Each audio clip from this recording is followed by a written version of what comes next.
Hi friend, ID sir classes में आपका बहुत बहुत स्वागत है। दोस्तों, आज हम लोग पाचन तंत्र से जितने भी क्वेश्चन पूछे जाएंगे उसको डिस्कस करेंगे। दोस्तों, ये वीडियो देखने के बाद आपका कोई भी डाउट नहीं रहेगा।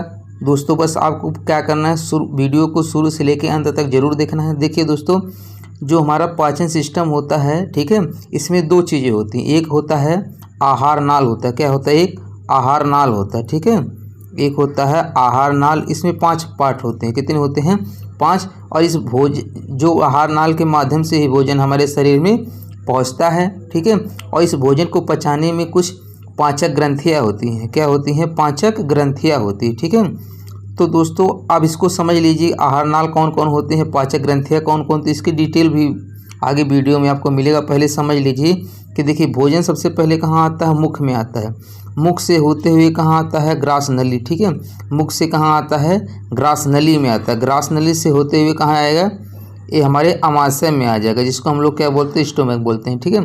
ग्रास नली से कहाँ, यहाँ अमाशय से कहाँ आएगा दोस्तों? अमाशय से हमारी ये छोटी आंत में आ जाएगा। कहाँ आएगा? छोटी आंत में आएगा। और छोटी आंत से होते हुए देखिए, यहीं से, यहाँ से छोटी आंत से होके बड़ी आंत से लेके इसे गुदा द्वार से क्या होगा? बाहर निकलेगा। तो देखिए, पहले सबसे पहले भोजन कहाँ आएगा? मुख में आएगा। अब मुख से ही भोजन पाचन शुरू हो जाता है। तो पहले क्वेश्चन ही पूछता है कि भोजन का पाचन कहाँ से शुरू होता है? तो दोस्तों, मुख से शुरू होता है, ठीक है। कहाँ से शुरू होता है? मुख से। इसको हम लोग माउथ या बकल कैविटी भी बोला जाता है। उसके बाद देखिए दोस्तों, यहाँ एक आता है ग्रसिका या ग्रास नली। इसको हम क्या बोलते हैं? इस ग्रसिका या ग्रास नली, इसके माध्यम से भोजन कहाँ से पहुँचता है दोस्तों? अमाशय में पहुँचता है।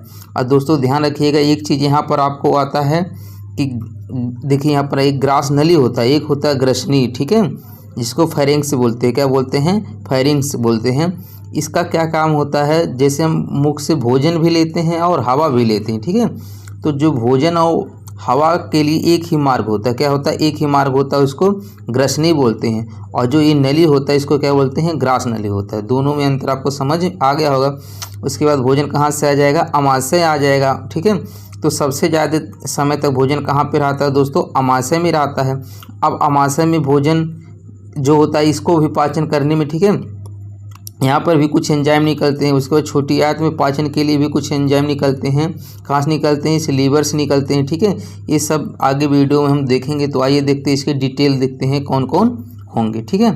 देखिए, सबसे पहले क्या है कि दोस्तों, जो क्वेश्चन आपको पूछा जाएगा, यहाँ पर देख लीजिए दोस्तों, कि सबसे पहले पाचन समझ लिए होता क्या है, ठीक है। तो भोजन के जटिल अणुओं को सरल अणुओं में, ठीक है, परिवर्तित करना ही क्या कहलाता है? पाचन कहलाता है, ठीक है। यानी भोजन के जटिल अणुओं को, जैसे हम लोग भोजन क्या करते हैं, जैसे मुंह पे हम लोग रोटी खा रहे हैं, तो उसके जो हम लोग टुकड़े बहुत बारीक नहीं करते हैं, ठीक है। तो उसको क्या करते हैं? उसको जो हम टुकड़े खाते हैं, उसको छोटे छोटे टुकड़ों में चेंज करना ही क्या कहलाता है? पाचन कहलाता है, ठीक है। तो वही है कि जटिल अणुओं को सरल अणुओं में परिवर्तित करना ही क्या कहलाता है? पाचन कहलाता है, ठीक है। अब भोजन का पाचन मुख से शुरू होता है और छोटी आंत में पूर्ण होता है, ठीक है। ये भी क्वेश्चन पूछा जाता है कि भोजन का पाचन कहाँ से शुरू होता है दोस्तों? मुख से होता है। और कहाँ पे पूर्ण होता है? कहाँ पे पूर्ण होता है दोस्तों? छोटी आंत में होता है, ठीक है। अब इसके बाद देख लीजिए, आहार नाल क्या होता है दोस्तों। अभी ऊपर आपको हम समझाए हैं कि आहार नाल क्या होता है? मुख से लेकर गुदा द्वार तक, ठीक है। ये क्या कहलाता है? आहार नाल कहलाता है, ठीक है। मुख से लेके गुदा द्वार तक क्या कहलाता है? आहार नाल कहलाता है। इसकी लंबाई कितना होता है? 9 मीटर। ये क्वेश्चन पूछता है कि आहार नाल की लंबाई कितनी होती है? 9 मीटर। या देखिए, फीट में कितना होता है? 32 फीट होता है। यहाँ से देख लीजिए, डायग्राम पूरा समझ लिए दोस्तों। देखिए, आहार नाल क्या होता है? यहाँ से देखिए, मुख से लेके, यहाँ से लेके ये अमाशय, छोटी आंत से लेके बड़ी मत, एक गुदा द्वार, ठीक है। यहाँ की जो लंबाई पूरी होगी, ये कितना होता है? 9 मीटर या 32 फीट होता है। इसी को क्या बोलते हैं? आहार नाल बोलते हैं। इसी को क्या बोलते हैं? आहार नाल बोलते हैं, ठीक है। तो इसकी जो लंबाई होती है वो कितनी होती है? 9 मीटर होती है या 32 फीट होती है, ठीक है। उसके बाद देखिए, मुख में लाल ग्रंथियाँ पाई जाती है। कौन सी ग्रंथियाँ पाई जाती है दोस्तों? लाल ग्रंथियाँ पाई जाती हैं। लाल ग्रंथियों से एंजाइम निकलते हैं। क्या निकलते हैं? लाल ग्रंथियों से एंजाइम निकलते हैं, जो पाचन में मदद करते हैं। यह 2 प्रकार की होती है, ठीक है। एक होता है लाइसोजाइम होता है, ठीक है। एक क्या होता है? लाइसोजाइम होता है। दूसरा क्या होता है? टाइलिन होता है, ठीक है। क्या होता है? टाइलिन। अब इनकी क्या काम है देख लीजिए। कि लाइसोजाइम एक जीवाणुरोधी एजेंट के रूप में कार्य करता है। ठीक है, जो लाइसोजाइम होता है एक जीवाणुरोधी एजेंट के रूप में काम करता है, जो मुख में बैक्टीरिया को मारता है। जैसे हम कुछ भोजन खा रहे हैं, उसमें क्या होती है, बैक्टीरिया होती है, तो वो क्या करता है, लाइसोजाइम उसको मार देता है, बैक्टीरिया को क्या कर देता है, मार देता है। ठीक है, और देखिए ये पूरी बैक्टीरिया को नहीं मार पाता है, ये पूरी बैक्टीरिया कहाँ मरती हैं दोस्तों, ये अमाशय में मरती हैं। ठीक है, इसके बारे में आगे देखते हैं। ठीक है, तो पहले क्या होता है कि हमारे लार में 2 एंजाइम पाए जाते हैं। कौन, पहला क्या है, लाइसोजाइम है। लाइसोजाइम का क्या काम है कि हमारे मुख में जो बैक्टीरिया होती है उसी को मार देता है। ठीक है, एंटीबैक्टीरिया के रूप में काम करता है। ठीक है, यानी हमारे मुख में जो बैक्टीरिया होंगे उसको क्या कर देता है, मार देता है। उसके बाद क्या होता है, दूसरा टाइलिन होता है। तो टाइलिन एंजाइम जो क्या करता है, कार्बोहाइड्रेट यानी जिसको हम लोग स्टार्च बोलते हैं का पाचन करता है। ठीक है, टाइलिन क्या करता है, कार्बोहाइड्रेट का पाचन करता है या स्टार्च को माल्टोज में बदलता है। किस में बदलता है, माल्टोज में बदलता है। स्टार्च को किस में बदल देता है, माल्टोज में बदल देता है। तो यहाँ से क्वेश्चन आपको समझ में आ गया होगा कि दोस्तों जो हमारा भोजन है कहाँ से शुरू होता है, पाचन मुख से शुरू होता है। मुख में 2 प्रकार के एंजाइम पाए जाते हैं, एक लाइसोजाइम होता है, एक टाइलिन होता है। लाइसोजाइम के क्या काम होते हैं, लाइसोजाइम का काम होता है मुख में जो बैक्टीरिया होते हैं उसको मार देता है, और टाइलिन का क्या काम होता है, ये कार्बोहाइड्रेट यानी स्टार्च का पाचन करता है और स्टार्च को माल्टोज में बदल देता है। इतना ही मुख का काम है। इसके बाद देखिए यहाँ से क्वेश्चन ये पूछा जाता है, अभी हम समझा दिए हैं कि जैसे देखिए यहाँ पर ग्रसनी होता है, इसके बारे में ऊपर हम समझा दिए हैं। ठीक है, और उसके बाद जो हमारा भोजन ये है, ठीक है, मुख से कहाँ पे आता है, ग्रास नली के माध्यम से कहाँ आता है, अमाशय में। तो इस भाग को क्या बोलते हैं, ग्रास नली बोलते हैं। ठीक है, तो ग्रास नली के बारे में देख लीजिए। ठीक है, तो ग्रास नली क्या होता है, यह 25 सेंटीमीटर लंबी सक्रिय नली होती है। कितना, 25 सेंटीमीटर लंबी सक्रिय नली होती है, जो अमाशय में खुलता है। जो देखिए ये कहाँ पे खुलता है दोस्तों, अमाशय में खुलता है। सबसे बड़ा ध्यान रखना है कि इसमें जो हमारा ग्रास नली होता है, ठीक है, जिसको हम लोग फूड पाइप या ईसोफेगस बोलते हैं। ठीक है, इसको क्या बोलते हैं, ईसोफेगस। देखिए इसे ईसोफेगस या फूड पाइप बोलते हैं। इसमें किसी भी प्रकार का पाचन नहीं होता, इसमें किसी भी प्रकार का दोस्तों पाचन नहीं होता है। ध्यान रखिएगा, इसमें किसी प्रकार का पाचन नहीं होता है। और ये भी क्वेश्चन पूछता है, जो हमारे ग्रास नली से भोजन आता है किस क्रिया के द्वारा आता है, तो ध्यान रखिएगा ये होता है कर्माकुंचन क्रिया के कारण भोजन नीचे सरकता है। तो किस क्रिया के कारण, कर्माकुंचन। ठीक है, कर्माकुंचन क्रिया के कारण भोजन इसमें क्या होता है, ग्रास नली में सरकता है। ठीक है, तो ये भी आपको समझ में आ गया होगा। अब देखिए इसके बाद भोजन हमारा कहाँ पहुँच चुका है, हमारे अमाशय में पहुँच चुका है। कहाँ पे पहुँच चुका है, देखिए ग्रास नली से कहाँ पे आ गया, अमाशय में। पहले मुख में हुआ, मुख से पाचन होता है, लेकिन ग्रास नली में कोई भी पाचन नहीं होता है। अब अमाशय के बारे में देख लीजिए। ठीक है दोस्तों, अब देखिए अमाशय के बाद, तो अमाशय के बारे में थोड़ा सा यहाँ पर देख लीजिए, पूरा डिटेल है। देखिए दोस्तों ये तो हम आपको समझा ही दिए हैं टाइलिन वाला सेक्शन। देखिए अब यहाँ पे, ठीक है, तो अच्छा एक चीज़ और ध्यान रखिएगा, मुख में पचा हुआ भोजन बोलस कहलाता है। क्या कहलाता है, बोलस कहलाता है। अब अमाशय के बारे में देख लीजिए। आहार नली की सबसे चौड़ा भाग होता है। ठीक है, जो आहार नली का सबसे ये चौड़ा भाग होता है, इसमें भोजन लगभग 4 घंटे तक रहता है। भोजन कितने घंटे तक रहता है, लगभग 4 घंटे, यानी सबसे समय तक, अधिक समय तक भोजन कहाँ पे रहता है दोस्तों, अमाशय में रहता है। कहाँ पे रहता है, अमाशय में रहता है। ठीक है, अब देखिए जो अमाशय होता है, इसको 3 भागों में बांटा जाता है। ठीक है, कितने भागों में बांटा जाता है, 3 भागों में। तो कौन कौन होते हैं, ऊपर वाला भाग। ठीक है, इसकी डिटेल देखेंगे दोस्तों। ऊपर वाला भाग जो हृदय के नज़दीक होता है, इसे हम कार्डियक पार्ट बोलते हैं। क्या बोलते हैं, इसको हम कार्डियक पार्ट बोलते हैं। बीच वाले भाग को फंडिक पार्ट बोलते हैं। क्या बोलते हैं, फंडिक पार्ट। देखिए दोस्तों यहाँ पर थोड़ा मिस्टेक हो गया लिखने में, लिख लीजिए फंडिक पार्ट। ठीक है, तो क्या बोलते हैं, बीच वाले पार्ट को फंडिक पार्ट बोलते हैं, और सबसे निचले वाले भाग को पाइलोरिक पार्ट कहते हैं। क्या कहते हैं दोस्तों, पाइलोरिक पार्ट कहते हैं। अब देखिए इसके बारे में डिटेल देख लीजिए। पहले यहाँ थोड़ा सा डायग्राम आप समझ लीजिए। देखिए दोस्तों, जो हमारे यहाँ पर हम जूम करके आपको दिखा दे रहे हैं। ठीक है दोस्तों, जो ये हमारा अमाशय होता है, ये ऊपर वाला। ठीक है, यहीं ऊपर वाला जो पार्ट होता है, ठीक है, देखिए इसके 3 पार्ट कर लीजिए ऐसे। ठीक है, ये पहला पार्ट हो जाएगा, ये दूसरा पार्ट हो जाएगा, ये तीसरा पार्ट हो जाएगा।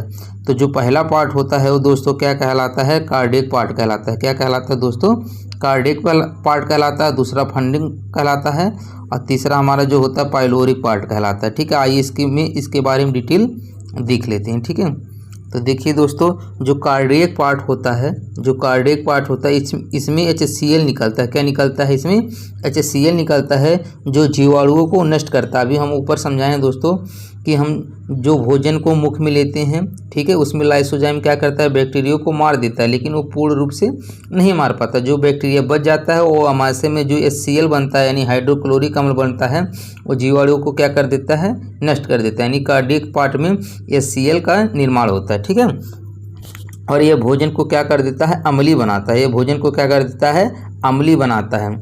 और सबसे ज़्यादा इंपॉर्टेंट बात ध्यान रखिएगा कि अमाशय की दीवारों पर म्यूकस मेम्ब्रेन पाई जाती है। ठीक है, यानी म्यूकस नाम की एक झिल्ली पाई जाती है जो क्षारीय प्रकृति की होती है, जिसके कारण HCl हमारे पेट को नुकसान नहीं पहुंचा पाता है। यहाँ आप समझ लीजिए दोस्तों, देखिए ये हमारा क्या हो गया, ये हमारा देखिए ये हमारा क्या हो गया भाई, स्टोमक हो गया। ठीक है, यानी ये हमारा अमाशय हुआ। इसमें बहुत से, इसमें क्या होता है, जो ये ऊपर वाला पार्ट होता है दोस्तों, ठीक है, ऊपर वाला पार्ट होता है, इसमें क्या होता है, HCl का निर्माण होता है।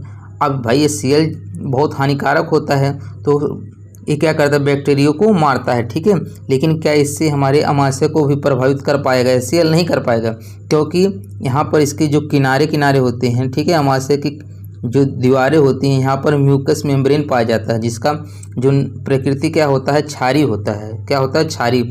अब जब अम्ल, यहाँ से अम्ल निकल रहा, यहाँ से क्षार निकल रहा, तो जब अम्ल और क्षार मिलता है तो क्या हो जाते हैं, उदासीन हो जाते हैं। क्या हो जाते हैं, उदासीन हो जाते हैं। ठीक है, तो किसी भी प्रकार का अमाशय में कोई नुकसान नहीं पहुँचा पाता। इतना बात आप ध्यान रखना। ठीक है, अब यहाँ से और देख लीजिए दोस्तों, जिसके कारण HCl हमारे पेट को नुकसान नहीं पहुंचा पाता। उसके बाद दूसरा पार्ट है दोस्तों फंडिक पार्ट। ठीक है, दूसरा हमारा है फंडिक पार्ट। तो देख, फंडिक पार्ट क्या होता है, यह भोजन को अधिक समय तक रोक रखता है। क्या करता है, फंडिक पार्ट क्या करता है, भोजन को अधिक समय तक रोक सकता है। अभी बताएं दोस्तों, अमाशय में भोजन सबसे अधिक समय तक रहता है। ठीक है, अब कहाँ रहता है दोस्तों, फंडिक पार्ट में रहता है। कहाँ तक रहता है, फंडिक पार्ट में। ये भी ध्यान रखिएगा, इसमें रोगी, ठीक है, रोगी या कुछ लोग रोजी पढ़ते हैं, ठीक है, रोगी नामक कांटेनुमा संरचना पाई जाती है जो भूख लगने पर चुभता है। तो बहुत देर तक जब हम लोग खाना नहीं खाते हैं तो यही क्या होता है, रोगी नामक एक कांटेनुमा संरचना होती है जो हमें भूख लगने पर चुभने लगता है। तो हम लोग कहते हैं कि बहुत पेट गड़ रहा है। ठीक है, पेट में बहुत सी चुभन हो रही है, तो क्या कौन होता है, वो रोगी ही होता है। ये फंडिक पार्ट में पाया जाता है। तीसरा जो पार्ट होता है दोस्तों, पाइलोरिक पार्ट होता है। क्या होता है, पाइलोरिक पार्ट होता है। इसमें जठर ग्रंथि होती है। इसमें कौन सी होती है, जठर ग्रंथि होती है, जिससे जठर रस यानी गैस्ट्रिक जूस निकलता है। इससे क्या निकलता है, गैस्ट्रिक जूस निकलता है। इसमें दो एंजाइम पाए जाते हैं, कौन कौन, पेप्सिन और रेनिन। इसमें ध्यान रखिएगा, जो पाइलोरिक पार्ट होता है इसमें जठर रस पाया जाता है यानी गैस्ट्रिक जूस निकलता है। इसमें दो एंजाइम पाए जाते हैं, कौन कौन, एक पेप्सिन होता है, एक रेनिन। इनके क्या क्या काम है देख लीजिए। देखिए दोस्तों, यहाँ पर थोड़ा सा और ऊपर कर देते हैं। यहाँ देखिए, पेप्सिन का क्या काम होता है, यह प्रोटीन का पाचन करता है। जो पेप्सिन होता है दोस्तों, ये क्या करता है, प्रोटीन का पाचन करता है और प्रोटीन को पेप्टोन्स में परिवर्तित करता है। प्रोटीन को किस में परिवर्तित कर देता है, पेप्टोन्स में। तो यही क्वेश्चन पूछता है, पेप्सिन का क्या काम होता है दोस्तों, पेप्सिन प्रोटीन को पेप्टोन्स में परिवर्तित करता है। देखिए, ए भी पैसे शुरू है, ए भी पैसे है, ए भी, ठीक है, तो PPPS याद कर लीजिए। पेप्सिन प्रोटीन को पेप्टोन्स में परिवर्तित करता है। ठीक है, उसके बाद रेनिन। रेनिन क्या है, यह दूध को पचाने में सहायक होता है। ठीक है, रेनिन का क्या काम होता है, यह दूध को पचाने में सहायक होता है। जैसे हम लोग दूध को पी रहे हैं तो उसको पचाने में कौन सहायता करता है, रेनिन पाया जाता है। यह बच्चों में ज़्यादा मात्रा में स्रावित होता है, और जो रेनिन एंजाइम होता है यह छोटे बच्चों में सबसे ज़्यादा स्रावित होता है, यानी उनमें सबसे ज़्यादा निकलता है। ठीक है, यह दूध में मौजूद केसिन प्रोटीन को, ठीक है, दूध में जो केसिन प्रोटीन होता है, केसिन नामक प्रोटीन, तो ये भी क्वेश्चन यहाँ से याद रखिएगा कि प्रोटीन में दूध में कौन सा प्रोटीन पाया जाता है, तो केसिन नामक। ठीक है, यह दूध में मौजूद केसिन प्रोटीन को कैल्शियम पैराकैसिनेट, ठीक है, कैल्शियम पैराकैसिनेट के रूप में बदल देता है। केसिन को किस में बदलता है? कैल्शियम पैराकैसिनेट में, ठीक है। तो केसिन किस में पाया जाता है? दूध में पाया जाता है। और ये किस में पाया जाता है? कैल्शियम पैराकैसिनेट किस में पाया जाता है? दही में पाया जाता है। किस में पाया जाता है? दही में। तो ये भी आपका अमाशय भी यहाँ पर कंप्लीट हो गया, ठीक है। अब अमाशय के बाद क्या आता है दोस्तों? छोटी आंत आता है, ठीक है, छोटी आंत आता है। देखिए दोस्तों, छोटी आंत क्या होता है? इसको हम इंग्लिश में क्या बोलते हैं? स्मॉल इंटेस्टाइन बोलते हैं, ठीक है। क्या बोलते हैं? Small intestine. यह आहार नाल का सबसे लंबा भाग होता है। जो हमारा आहार नाल होता है, जो हमारा आहार नाल होता है, इसका क्या होता है? सबसे लंबा भाग होता है, जिसकी औसत लंबाई 6 से 7 मीटर होती है। आहार नाल की संपूर्ण लंबाई 9 मीटर होती है, और जिसमें दोस्तों छोटी आंत ही 6 से 7 मीटर होता है, या 20 से 23 फुट होती है, ठीक है। और पाचन संबंधित सबसे अधिक कार्य छोटी आंत में होता है, ठीक है। पाचन संबंधित सबसे अधिक कार्य कहाँ पर होता है दोस्तों? छोटी आंत में ही होता है, ठीक है। और छोटी आंत देखिए यहाँ पर हम नहीं लिख पाए दोस्तों, ध्यान रखिएगा। जो पूछेगा वसा का पाचन, ठीक है, वसा का पाचन, या वसा यानी फैट, ठीक है। फैट का पाचन कहाँ पे होता है दोस्तों? छोटी आंत में ही होता है, ध्यान रखिएगा। जो वसा होता है यानी फैट होता है, उसका पाचन कहाँ पे होता है? छोटी आंत में ही होता है, ठीक है। उसके बाद देखिए, अमाशय में भोजन पचने के बाद छोटी आंत में आता है। अभी देखें हम, अमाशय में भोजन पचने के बाद कहाँ आता है? छोटी आंत में आता है, जहाँ भोजन का पाचन तथा अवशोषण होता है। और यहाँ पर भोजन का क्या हो जाता है? पाचन होता है और इसका अवशोषण होता है। इसके भी 3 पार्ट होते हैं, ठीक है। छोटी आंत के भी कितने पार्ट हो जाएंगे? 3 हो जाएंगे। कौन कौन होता है? देखिए दोस्तों, एक होता है ड्यूडेनम होता है, एक होता है जियोजेनम होता है, एक इलियम होता है, ठीक है। तो पहले ड्यूडेनम क्या होता है, यहाँ समझ लीजिए। यह अमाशय के बाद एक यूं की तरह एक संरचना होती है। यह अमाशय के बाद एक यूं की तरह एक संरचना होती है, जिसमें यकृत यानी लीवर तथा अग्नाशय, ठीक है, ये पूरा गया है, अग्नाशय यानी पैनक्रियाज खुलते हैं, ठीक है। और जिसके द्वारा द्रव्य स्रावित होती है, जो भोजन को पचाता है। यहाँ पर देख लीजिए, हम आपको फिगर थोड़ा सा दिखा देते हैं दोस्तों। देखिए, ये हमारा छोटी आंत हो गया। यहाँ पर देखिए, यही कह रहा है जो लीवर होगा, ये क्या है? लीवर, जिसको क्या बोलते हैं? ठीक है, यकृत, या उर्दू में इसको जिगर बोलते हैं, ठीक है। और ये हमारा क्या होता है? पित्ताशय, ठीक है। ये क्या होता है? पित्ताशय, जिसको हम क्या बोलते हैं? गाल ब्लैडर, ठीक है। क्या बोलते हैं? Gall bladder. तो ये दोनों कहाँ खुलते हैं दोस्तों? छोटी आंत में। अभी इसके बारे में देखेंगे, लीवर और पित्ताशय के बारे में। ये दोनों कहाँ खुलते हैं दोस्तों? यहाँ से देखिए, ये कहाँ पे खुलते हैं? छोटी आंत में। कहाँ से खुल रहे हैं? छोटी आंत में। यहाँ से फिर से देख लीजिए, देखिए ये हमारा यहाँ से शुरू हो रहा है, ये अमाशय के बाद ये छोटी आंत। इसके देखिए, ये वाली जो स्लाइड है इसकी पीछे है हमारे छोटी आंत। आज देखिए, यहाँ पर लीवर है और यहाँ पर पित्ताशय, दोनों कहाँ खुल रहे हैं दोस्तों? छोटी आंत में। अब जानिए, यहाँ पर समझ लिए, जब फिगर देख ही रहे हैं, तो लीवर से क्या निकलता है? बाइल जूस निकलता है, ठीक है। क्या निकलता है? बाइल जूस निकलता है। और कहाँ पर ये जमा होता है दोस्तों? पित्ताशय में होता है, ठीक है। तो और जो ये क्या करता है, जब इसमें ये आता है तो इसको पचाता है, ठीक है। देखिए, जैसे अभी आप पढ़े हैं कि अमाशय में HCl निर्माण होता है, HCl का निर्माण होता है, तो ये भोजन को क्या कर देता है? अम्लीय हो जाता है। लेकिन छोटी आंत जो है, ये कहता है कि हम अम्लीय भोजन को स्वीकार नहीं करेंगे। तो जो पित्तरस होता है, ठीक है, ये क्षारीय नेचर का होता है। तो भोजन को यहाँ पर जब आएगा तो अम्लीय भोजन, यहाँ पर यह अमाशय से अम्लीय भोजन आ रहा है, यहाँ इससे क्षारीय निकलता है, तो अम्ल क्षार मिलकर क्या हो जाते हैं? उदासीन हो जाते हैं। इसके बारे में भी आगे डिटेल देखेंगे, ठीक है। तो यहाँ पर देखिए दोस्तों, और हम कहाँ पहुँच गए थे?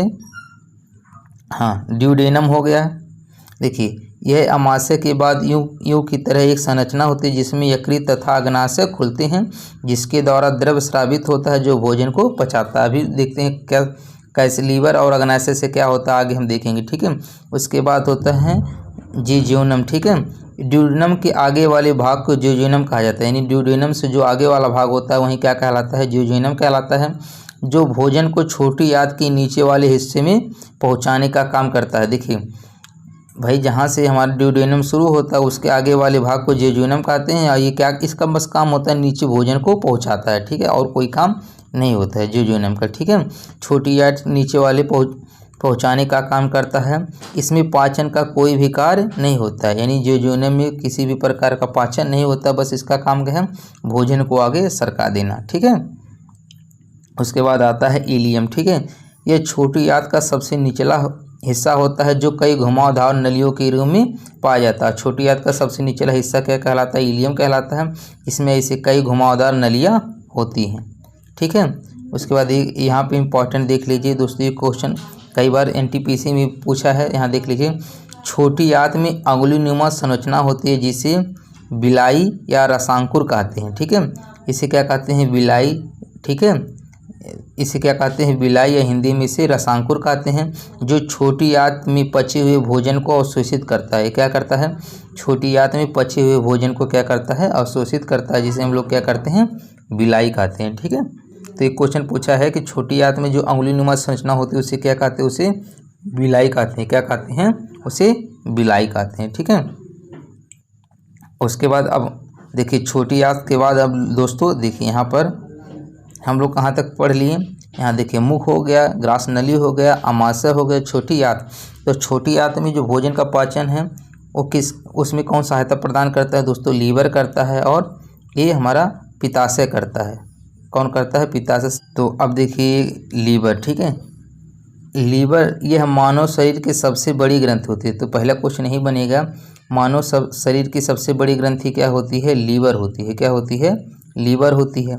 यह पित्त रस का निर्माण करता है। क्या करता है? पित्त रस का निर्माण करता है। क्या करता है? लीवर पित्त रस का निर्माण करता है। उसके बाद देख लीजिए, पित्ताशय क्या होता है? ठीक है, गॉल ब्लैडर जिसको बोलते हैं, यह पित्त रस। ठीक है, यह पित्त रस जिसे हम बाइल जूस कहते हैं। ठीक है, पित्ताशय क्या बोलते हैं? गॉल ब्लैडर में संग्रहित होता है। तो ध्यान रखिएगा, जो हमारा पित्तरस कहाँ का निर्माण कहाँ पे होता है दोस्तों? तो लीवर में होता है। पित्तरस का निर्माण, जो बाइल जूस का निर्माण कहाँ होता है? लीवर में होता है। और ये जमा कहाँ होता है, इकट्ठा कहाँ होता है? वो गॉल ब्लैडर में होता है, जिसको हम क्या बोलते हैं? पित्ताशय बोलते हैं। ध्यान रखिएगा, इसमें दो क्वेश्चन घुमा कैसे आपको पूछेगा कन्फ्यूज करने के लिए। तो जो हमारा पित्तरस होता है उसका उत्पादन ऐसे कह सकते हैं कि उसका जो उत्पादन होता है, ठीक है, वो कहाँ पे होता है? लीवर में होता है। जमा कहाँ पे होता है? पित्ताशय में होता है। ठीक है, उसके बाद ये पित्त पीले हरे रंग का क्षारीय द्रव होता है। कैसा होता है दोस्तों? ऊपर हम बताएं कैसा होता है। क्षारीय द्रव होता है, जिसका pH मान 7.7 होता है। तो 7 से ऊपर क्या होते हैं? क्षारीय होते हैं। ठीक है, यह भोजन को क्षारीय कर देता है। अभी बताए हैं कि दोस्तों जो छोटी आंत होता है उसका भी एक अलग नखरा होता है। वो कहता है कि जो हम अम्लीय भोजन नहीं लेंगे, और अमाशय क्या करता है? अम्लीय भोजन देता है। तो अम्लीय भोजन स्वीकार नहीं करता, तो वहीं क्या करता है? पित्ताशय से ये पित्त रस निकलता है, क्षारीय नेचर का होता है, जो अम्ल के साथ मिलकर उसको उदासीन कर देता है। ठीक है, उसके बाद अब देख लीजिए, यहाँ पर आ जाएंगे आप क्षारीय। यहाँ पर देखिए, उसके बाद आ जाएंगे हम बड़ी आंत में। कहाँ पे आ जाएंगे दोस्तों? बड़ी आंत में। तो बड़ी आंत का क्या काम होता है? पाचन संबंधित कोई कार्य नहीं होता। ठीक है, तो पाचन संबंधित बड़ी आंत में किसी भी प्रकार का कोई पाचन नहीं होता। दो जगह पाचन नहीं होता है, ध्यान रखिएगा, एक अपग्रास नली और एक बड़ी आंत। ठीक है, आहार नाल में दो जगह, यानी बड़ी आंत और ग्रास नली में कहीं पर भी पाचन नहीं होता है। इसमें केवल जल का अवशोषण होता है। इसमें क्या होता है? जल का सिर्फ अवशोषण होता है। इसके भी 3 पार्ट होते हैं। ठीक है, इसके भी कितने पार्ट होते हैं? 3 पार्ट होते हैं। एक सीकम होता है, एक कोलोन होता है, और एक यहाँ पर दोस्तों कट गया है, एक रेक्टम बोलते हैं। इसको क्या बोलते हैं? रेक्टम बोलते हैं। सीकम का क्या काम होता है? अभी आपको फिगर में दिखा दे रहे हैं। भोजन छोटी आंत के बाद सीकम में प्रवेश करता है। जो भोजन होता है छोटी आंत के बाद कहाँ प्रवेश करता है? सीकम में प्रवेश करता है। यह दाहिनी तरफ होता है। ठीक है, उसके बाद फिर कोलोन में आता है, फिर रेक्टम के होता है, उसके बाद गुदे की तरफ मूत्र जो भी होता है वो बाहर निकल जाता है। ठीक है, मलाशय के माध्यम से बाहर निकल जाता है। और दोस्तों ये भी आपको हम ऊपर ही बताए हैं कि जो हमारा भोजन पेट में भोजन होगा उसको हम लोग कायम कहते हैं। पेट में जो भोजन होगा उसको हम कायम कहते हैं, और जो मलाशय में भोजन होता है उसको कायल कहते हैं। और जो हमारा मुख में भोजन होता है इसको हम क्या बोलते हैं? बोलस बोलते हैं। ठीक है, क्या बोलते हैं? बोलस बोलते हैं। ठीक है, तो यहाँ पर उम्मीद कर रहे हैं दोस्तों ये आपको समझ में आ गया होगा। दोस्तों यहीं देखिए, यहाँ पर यहीं शायद हम ध्यान नहीं पड़ रहा है दोस्तों, हम आपको पित्ताशय बोले हैं या अमाशय बोले हैं। अगर अमाशय बोले होंगे तो सॉरी, ये दोस्तों इसको पित्ताशय ही बोलते हैं। ठीक है, इसको क्या बोलते हैं? पित्ताशय बोलते हैं, यानी गॉल ब्लैडर बोलते हैं। ठीक है, तो उम्मीद कर रहे हैं दोस्तों ये वीडियो आपको समझ में आ गया होगा। दोस्तों यदि आप चैनल पर न्यू हैं तो प्लीज़ इसको सब्सक्राइब जरूर कर लीजिएगा, और वीडियो अच्छा लगा होगा तो लाइक कमेंट करके फीडबैक जरूर दीजिएगा। तब तक के लिए धन्यवाद, मिलते हैं नेक्स्ट वीडियो में।